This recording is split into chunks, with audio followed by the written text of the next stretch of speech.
One of the most important difficulties facing evolutionists as they seek to keep Darwin's theory alive and well is the absence of any fossil that can possibly be portrayed as an intermediate form. Ever since the theory of evolution was first proposed, daring evolutionists have many times resorted to producing their own fake fossils. Yet these efforts have always ended in utter failure. One such instance was a fossil exhibited for 116 years as a supposed intermediate form in the Museum of Wales.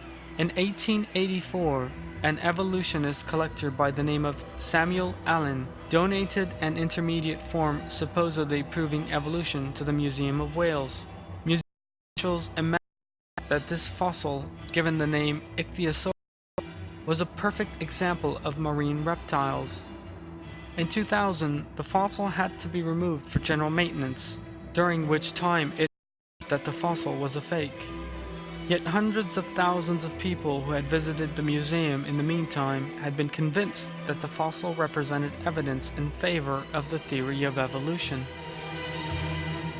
A report published in BBC News Online on December 8, 2000, announced this fossil, which had been displayed as supposed proof of the evolution for 116 years, was actually a hoax. The dolphin-like creature in question had actually been produced by putting two different marine creatures together.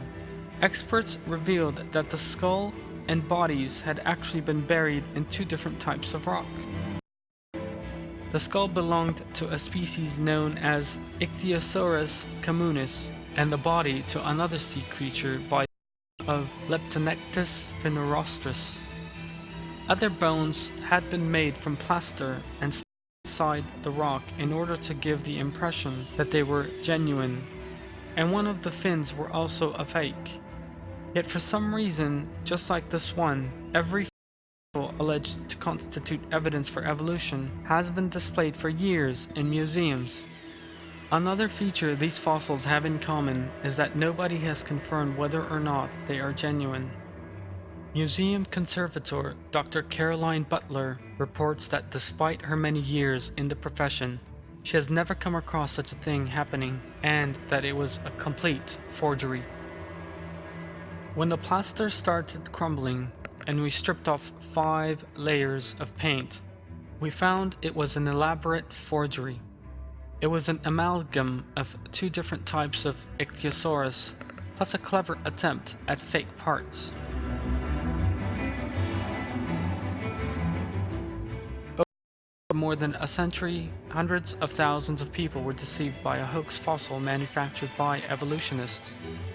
Yet this was neither the first nor the last of such evolutionist frauds.